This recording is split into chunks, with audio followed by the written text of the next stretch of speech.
Es Sala de Prensa Blue. Muy bien, y comenzamos hablando, repito, de la noticia que se produjo cerrando la semana, pero sin duda es la noticia de la semana. El Consejo de Estado, que es considerado el máximo tribunal de lo contencioso administrativo, es decir, el que estudia y analiza los actos administrativos en Colombia, los actos de gobierno, tomó una determinación que causó todo un terremoto. Suspendió el aumento del salario mínimo que el gobierno había expedido a través de un decreto. Suspende ese decreto que había sido expedido al cierre del 2025 y que era considerado en ese decreto el incremento más alto de la historia, 23.7%.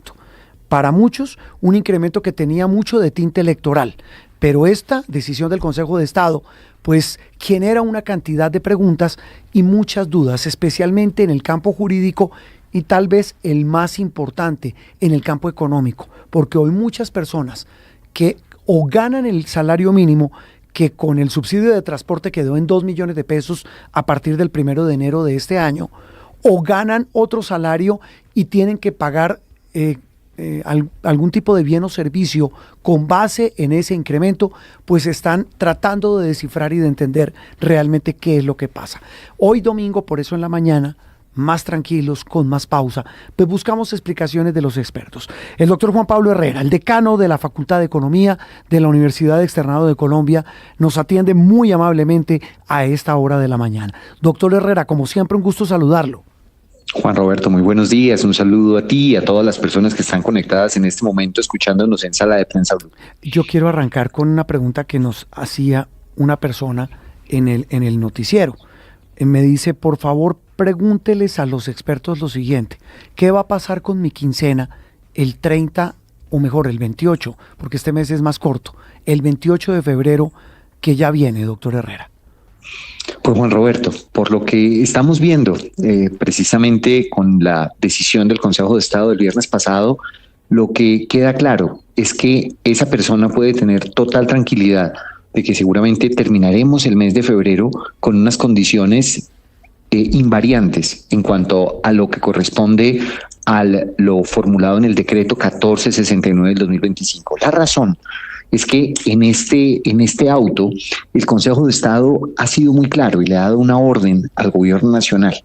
Le ha dicho que en los siguientes 8 días, a partir de la promulgación de este auto, el gobierno deberá hacer una revisión pormenorizada de lo que significaría un nuevo decreto en donde justifique de manera clara y precisa las razones por las cuales propondría un ajuste del salario mínimo. Entonces uno diría, pero espérese un segundo, estamos ya domingo, 8 días, ya quedan pocos días para poder avanzar en esto.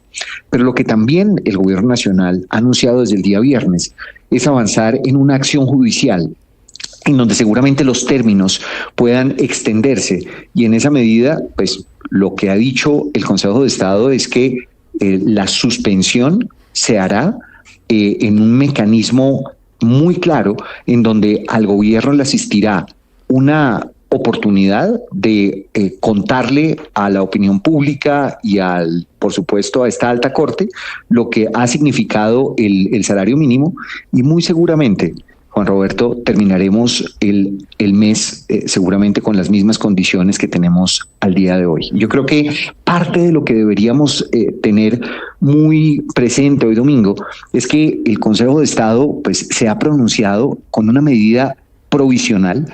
Creo que todo el país estará muy pendiente de lo que signifique la medida final y, por supuesto, lo que el gobierno nacional debería ser. Y permíteme, Juan Roberto, y un poco para contarle a quienes nos están escuchando, la decisión de este órgano, del Consejo de Estado, en su artículo 3, es muy claro en decirle al gobierno nacional que no entiende la manera como se llegó a ese 23%, ¿no? Sí. Recordemos que el presidente inicialmente habría hablado del 23.7%, el decreto terminó simplemente redondeado 23%, pero el Consejo de Estado lo que está diciendo, Juan Roberto, es que necesita un decreto que, entre muchas otras cosas, sea muy claro en cada criterio utilizado. Recordemos que hay un artículo, el artículo 8 de la ley 278 del 96, que establece taxativamente cuáles deberían ser los criterios doctor a ser Herrera, tenidos en cuenta. Sí. Eso le iba a decir yo. Surtida la primera pregunta, que a mucha gente le interesa, es saber qué pasa la próxima quincena o las próximas quincenas. Y usted ya nos dice, mire, ahí no va a haber variable. Ahí el salario seguirá con el incremento que se decretó en ese decreto que fue expedido terminando el año pasado. Ahora sí hablemos del fallo como tal. Y si uno lee el fallo, entiende lo que usted nos está planteando. El Consejo de Estado dice, mire, el gobierno no puede sino ceñirse a la ley para fijar el aumento del salario mínimo con base en unas variables económicas que están determinadas por la ley. Entiendo la inflación, la productividad, entre otras. ¿Es así? Lo que pasó con el fallo es que el Consejo de Estado dijo, el gobierno no se fijó en esas variables para establecer el aumento del salario mínimo. Así es, el Consejo de Estado está llamando la atención en la motivación de lo que terminó siendo ese decreto 1469, y lo que le pide al gobierno es claridad en cuanto a el ejercicio que le permitió llegar a ese 23%. Recordemos que, como muy bien lo señala Juan Roberto, en la ley 278, en el artículo 8, se establecen dentro de los parámetros que deberían ser tenidos en cuenta en el caso en que no se llegue a una concertación tripartita por parte del gobierno. Deberá tener en cuenta la productividad de los factores, la contribución de los salarios al Producto Interno Bruto y la inflación observada. Y un poco, pues, si hacemos el ejercicio, y recordemos que en algún momento, en un programa anterior, creo que lo habíamos mencionado, sí. Uno de los argumentos más importantes, Juan Roberto, es reconocer que nuestra economía en 2025 tuvo una inflación de 5.1%, y que lo que dijo el DANE a propósito de la productividad factorial es de 0.9%. Es decir, que si solamente tomáramos esos dos parámetros, usted me lo recuerda, el primero es la inflación. Claro, 5.1 de inflación, sí, ¿cierto? En el año 2025. En el año 2025. Es decir, que el costo de vida medido por la canasta básica y a través del índice de precios del consumidor registró un incremento del 5.1%. ¿Y la otra? Y la otra, productividad total de los factores, que es qué le pasó a los factores productivos durante el 2025. Y el DANE dijo el incremento, el aporte fue del 0.9%. ¿Qué es un factor productivo? Claro, cuando hablamos de factores productivos, estamos hablando de trabajo, estamos hablando de tierra, estamos hablando de capital. Y parte de lo que el legislador en el 96 seguramente quiso realizar es que cuando se pensara en el ajuste del salario mínimo mensual legal vigente, se tuviera en cuenta qué le estaba pasando a cada uno de los factores, particularmente al factor trabajo, y cuánto estaba contribuyendo a la economía. Un poco pensando en que entre más contribuya, pues por supuesto debería existir un mayor reconocimiento para el siguiente periodo en cuanto al ajuste, pero siempre soportado con las mismas dinámicas de la Doctor economía Herrera, en su conjunto. ¿Usted me recuerda hace cuántos años ejerce su profesión? Uy, Juan Roberto, es una buena pregunta. Yo creo que ya 26 años, prácticamente. La profesión es economista, ¿no? Claro que sí. Ok. Y en economía, obviamente, la pepa del asunto es hacer cálculos y cuentas, ¿cierto? Pues la pepa del asunto es dar o explicar los fenómenos económicos de una métrica ordenada. Claro, sí. Y como está, la pepa del asunto es hacer cuentas, en términos más coloquiales. Basado en eso, doctor Herrera, con esta inflación de 5.1 del año pasado y con una productividad, como usted la plantea, del 0.9, ¿cuánto debió haber sido el incremento del salario mínimo? Si hubiéramos tenido únicamente estos dos criterios, estaríamos tomando inflación 5.1 más el 0.9 de productividad, estamos hablando del 6%. Es decir, que entre 6 y 6.05 debía estar el incremento de salario si solamente consideráramos estos dos parámetros. Si usted hubiera sido el ministro de Hacienda, ¿cuánto hubiera ofrecido? Bueno, yo hubiera estado entre 6 y 7%, ¿no? O sea, recordemos algo muy importante, Juan Roberto. ¿Le hubieran dicho que usted es un michicato? No, claro, pero parte del ejercicio que uno debería tener muy presente es que en ese ajuste de salario mínimo mensual legal vigente, debe siempre estar por debajo la dinámica del sistema económico, un poco para que el ajuste pues realmente pueda representar verdaderos ajustes en el poder adquisitivo. De lo contrario, que es la gran preocupación que los economistas tenemos, es que si uno supera esa productividad y esa inflación, pues puede darse el espacio para estar contribuyendo a más inflación. Y en este caso teníamos un ajuste de prácticamente 17% por encima de lo que efectivamente representaba este ajuste soportado por inflación y productividad. Sí, doctor Herrera, lo interrumpo para lo siguiente, para guiar esto que usted está diciendo, que es muy importante. Basado en esto, que es el cálculo de alguien como usted, la gran mayoría de economistas coinciden con usted en que debió haber sido así, pero además súmele que el gobierno, y eso lo plantea el fallo del Consejo de Estado, el gobierno incluyó conceptos distintos y nuevos para hacer ese ajuste de 23%. Le recuerdo dos, que de los que mencionó el viernes, incluso el presidente Gustavo Petro, y también lo hizo el ministro del Interior: salario vital familiar y brecha de suficiencia material. Esos factores no se deben tener en cuenta para el aumento del salario mínimo. Pues Juan Roberto, lo que el artículo 8 de la ley 278 establece de manera categórica es que hay unos parámetros taxativos, que son estos dos que hemos venido conversando, sumado a el crecimiento de la economía, es decir, qué le pasó al Producto Interno Bruto durante ese año, como elementos que en su conjunto debería tenerse en consideración para poder avanzar en el ajuste del salario mínimo. Sí. No habla bajo ninguna circunstancia del salario vital y de la brecha que mencionas. No obstante, el Consejo de Estado en su fallo, en el artículo 3 de la parte resolutiva, sí deja muy claro que eventualmente el gobierno nacional en su nuevo decreto podría introducir otros parámetros siempre y cuando justifique muy claramente la pertinencia y la manera metodológica como lo va a tener en cuenta. Un poco, Juan Roberto, yo leo ese fallo y lo que entiendo de esta idea del Consejo de Estado es: señor Gobierno Nacional, usted tiene que hacer bien la tarea, es decir, tiene que tener una relación de conexidad entre los criterios que está teniendo en cuenta y su impacto sobre el sistema económico. Tiene que tener muy claramente la manera como va a ponderar cada uno de los criterios que está teniendo en cuenta. Tiene que hacer un razonamiento cuantitativo, y así lo señala el Consejo de Estado, un razonamiento cuantitativo y un contexto de análisis de impacto. En otras palabras, lo que está extrañando hoy el Consejo de Estado es que en la parte motiva de ese decreto 1469 que estableció en el 2025 el incremento del 23%, pareciera nunca haberse justificado claramente de dónde salió el 23%. Sí, doctor Herrera, y entendido el argumento que usted nos plantea técnico, de una parte técnica que usted nos ayuda a entender, para tratar de dimensionar la magnitud del fallo, de los efectos del fallo del Consejo de Estado sobre el decreto que aumentó el salario mínimo.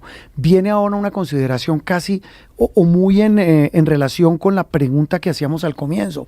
La persona que gana el mínimo dice: en la próxima quincena, ¿qué va a pasar con mi salario? El gobierno ya dijo, el presidente dijo: mire, vamos a empezar una serie de recursos, una tutelatón.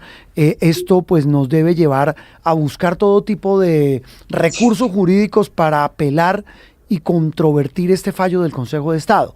Pero mucha gente está preguntándose qué pasa si el gobierno, teniendo en cuenta las consideraciones técnicas de rigor, en un momento dado termina diciendo: mire, el aumento no será del 23 sino del 15%, por poner una cifra, pero es que la Constitución prohíbe que a una persona le bajen el sueldo, porque ¿cómo le va a decir usted a un trabajador que hoy recibe 2 millones de pesos, que es el salario mínimo más el subsidio de transporte, le diga: no, su salario va a bajar a 1.600.000, por poner otra cifra?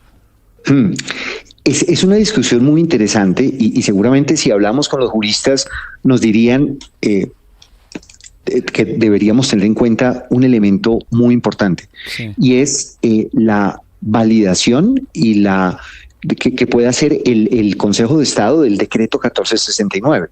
Es decir, que si en su análisis de fondo el decreto 1469, juicios del Consejo de Estado, estuvo mal expedido, pues definitivamente este escenario en el cual hemos estado viviendo en estos primeros días del año, mes y lo que va corrido de febrero, podríamos decir que no debió haber ocurrido nunca.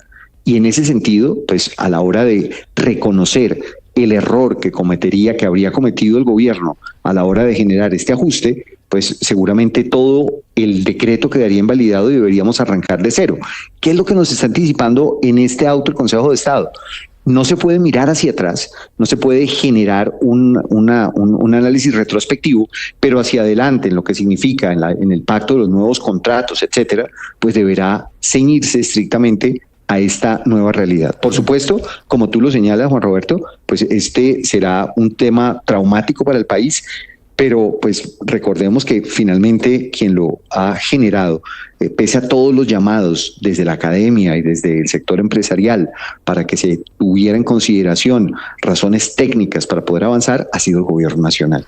Entonces, le preocupa a uno que desde el viernes, Juan Roberto, el gobierno nacional esté llamando a movilizaciones, esté llamando a manifestaciones y no estemos como sociedad preocupados por la nuez del asunto, como muy bien lo señalas. Y creo que aquí la nuez es que el gobierno pueda hacer un análisis técnico, riguroso y juicioso que le permita al país entender de dónde salieron las cifras que estuvieron contenidas desde diciembre del 2025. Estaba aquí viendo un artículo muy interesante sobre el tema, doctor Herrera, de la silla vacía, haciendo un análisis similar al que estamos planteando acá, de un tema tan técnico, tan confuso, pero que al final del camino interesa a todos, porque el aumento del salario mínimo no solo interesa a quienes lo devengan, sino todas las personas que ese aumento les significa algo, un incremento de algo que tengan que pagar o de algo que tengan que recibir. Pero en ese artículo que le digo de la silla vacía, entrevistan, y quiero su opinión, a Mauricio Salazar, que es del Observatorio Fiscal de la Universidad Javeriana, un colega suyo, y él dice lo siguiente, hablando de los factores que hay que tener en cuenta según la ley para aumentar el salario mínimo. Y ahí habla, como usted lo mencionó, de la inflación 5.1, productividad 0.9 y crecimiento de la economía 3.6. Y dice el señor Salazar, tendría el gobierno que ser muy creativo para justificar un aumento del 23%. ¿Usted cree igual la creatividad de hasta dónde lo tendría que llevar? Pues en realidad yo coincido plenamente con Mauricio, a quien aprecio y admiro también como economista, y definitivamente es un elemento que desde el primer momento que el presidente lo anunció y nos empezaron a preguntar a varios economistas desde la academia qué opinábamos, pues nos parecía que no tenía ningún tipo de sustento técnico generar un 17% adicional por encima de lo que efectivamente estaba dentro de lo técnicamente probable. Recordemos también una cosa, Juan Roberto, y es que cuando se empiezan a dar todas las discusiones, los empresarios llegaron con el 6 y 7, incluso llegaron hasta el 7, y los trabajadores llegaron hasta el 16 y estaban incluso dispuestos a bajarse al 12. Es decir, es que aquí lo que hubo fue una decisión absolutamente errada del gobierno, en donde se tomó una decisión que ni siquiera respondía a las expectativas de los trabajadores. Sí. Adelante, por favor. ¿Fue una decisión política, politiquera, electorera?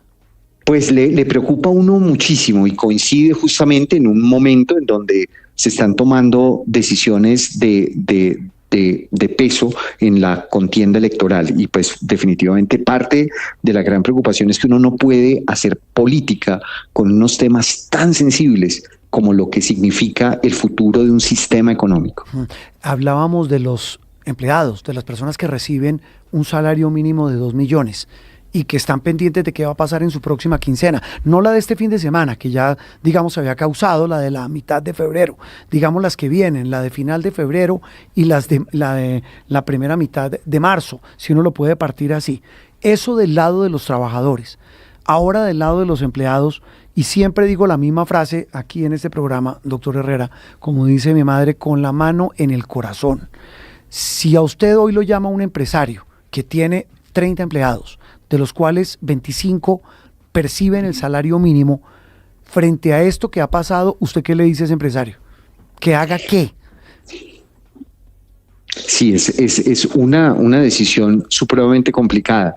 De hecho, escuchando, por ejemplo, al doctor Cabal de FENALCO y a los diferentes representantes de gremios, anunciaban justamente que iniciando ya el año se preveía la eliminación de cerca de 772,000 empleos por parte de muchas empresas, como muy bien lo señala Juan Roberto, pequeñas, micro, medianas empresas. Y es que recordemos que el tejido empresarial en Colombia, cerca del 99% de las empresas son medianas, pequeñas y micro, sí. Y eso pues impacta ostensiblemente la estructura de costos. Sin embargo, aquí hay un elemento muy importante y es pues lo ideal que uno podría decirle a un empresario es poder hacer el esfuerzo, ¿no?, de mantener unas condiciones inicialmente pactadas, pero no va a ser un ejercicio nada fácil. Muchas de las empresas ya durante el mes de enero han tenido que tomar importantes decisiones de reconfiguración de costos de todo tipo para poder pensar en operar, incluso desde la educación superior. Varias universidades públicas y privadas particularmente han tenido que hacer enormes esfuerzos para poder organizar y reorganizar toda su estructura de remuneración de cara a las nuevas condiciones. Esto, por supuesto, cambia de nuevo las reglas de juego o deja una serie de incertidumbre, más que cambiar inmediatamente, como lo hemos dicho en esta entrevista, pero lo ideal en este instante sí sería hacer hasta cuanto sea posible para no afectar esas realidades y esas condiciones que fueron ofrecidas inicialmente hacia los trabajadores. Por supuesto, esperaremos la decisión definitiva del Consejo de Estado. Yo creo que el país, la economía en su conjunto, demanda del Consejo de Estado prontitud en la definición para garantizar algo, Juan Roberto, que va a ser muy importante para nuestros mercados. Y lo he venido insistiendo en los últimos días. Yo creo que el país necesita en este momento certidumbre jurídica. El país necesita en este momento confianza inversionista. Mira, cuando miramos los datos de inversión como proporción del PIB, a propósito de lo que los economistas permanentemente miramos y estamos pensando en que sean los jalonadores de crecimiento de mediano y largo plazo, sí, la inversión es fundamental. Y tenemos todavía en Colombia un rezago gigantesco. Estamos hablando que entre el 15 y el 17% del PIB en los últimos 4 años ha sido nuestra inversión. En países asiáticos ese indicador está por encima del 30%. Entonces, si lo que necesitamos es mejores condiciones para trabajadores, mejores condiciones para los empresarios, necesitamos una economía mucho más dinámica y eso lo logramos con más inversión, y más inversión la logramos con certidumbre jurídica y con confianza en los mercados. No podemos estar permanentemente cambiando las reglas de juego. Necesitamos decisiones robustas que hablen desde lo técnico y que no nos pongan en situaciones como las que hoy estamos, Juan Roberto, cada 2 semanas, 3 semanas, con nuevas noticias económicas, nuevos anuncios, nuevas situaciones que ponen en jaque el sistema económico y nos ponen a repensar qué es lo que va a pasar a futuro. Y si uno entiende pues el fallo del Consejo de Estado, si se entiende lo que la magnitud es que el decreto de aumento del salario mínimo, como usted dice, pues fue mal expedido, es un tema técnico. Doctor Herrera, mil gracias por ayudarnos a entender un tema tan técnico, tan difícil. Bueno, ¿sabe qué otro temita, entre comillas temita, se me quedaba en el tintero? Pero es que lo opacó este fallo del Consejo de Estado, el de la emergencia económica. ¿Justificada, le parece? Pues Juan Roberto, volvemos a una discusión constitucional, creo yo, y es el artículo 215 de nuestra Constitución insiste y es categórico en reconocer que se trate de hechos sobrevinientes. Y cuando uno ve, infortunadamente, lo que nos está pasando en Colombia, en los diferentes departamentos del norte del país, pues difícilmente podríamos decir que se trata de un hecho sobreviniente. Creo que las condiciones climáticas en el país se han venido advirtiendo desde hace mucho tiempo y por ello, Juan Roberto, la idea como país de contar con un organismo técnico como la Unidad Nacional de Gestión de Riesgo de Desastres, que es pues precisamente la entidad que debería tener el presupuesto suficiente, debería estar lo suficientemente bien dotada, con recursos transparentes y bien manejados para lograr atender a este tipo de dificultades. Entonces lo que uno diría, Juan Roberto, es cada año el fenómeno climático debe ser considerado como una contingencia, por supuesto, dentro del presupuesto, Y hoy, pues no deberíamos estar pensando en buscar 8 billones de pesos adicionales para poder generar algún tipo de respuesta, sino que dentro del mismo ejercicio presupuestal debería estar contenido. Sumado a eso, Juan Roberto, yo creo que es innegable, no debemos pasar por alto que el gobierno colombiano, particularmente en el 2025, generó un mecanismo bastante importante de endeudamiento. Son 111 billones de pesos en títulos de largo plazo. Tenemos un flujo de ingresos importante. Hay otro flujo de ingresos que no se ha logrado ejecutar durante el 2025. Recordemos que el nivel de ejecución de la economía colombiana, del gobierno nacional, llegó al 86%. Hay recursos, hay fondos.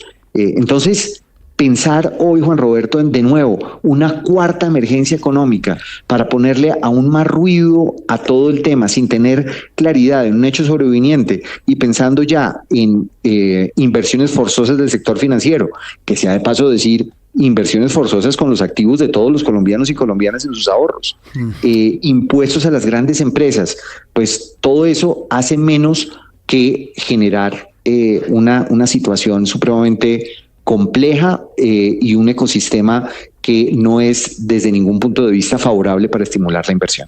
Un panorama económico con muchas preguntas y muchas dudas en un momento también complicadísimo que es el previo a las elecciones, primero la de las consultas y legislativas y luego la primera y la segunda vuelta presidencial. Doctor Juan Pablo Herrera, gracias por estar con nosotros hoy domingo en Sala de Prensa Blue. Juan Roberto, un gusto y un muy buen domingo. Muy amable. El decano de la Facultad de Economía de la Universidad de Externado hablando del fallo del Consejo de Estado que suspende el aumento del salario mínimo y también sobre la emergencia económica declarada esta semana por el gobierno para atender la grave crisis ocasionada por el invierno en el departamento de Córdoba y también en el de Sucre. Opinión, análisis y mucho más aquí en Sala de Prensa Blue.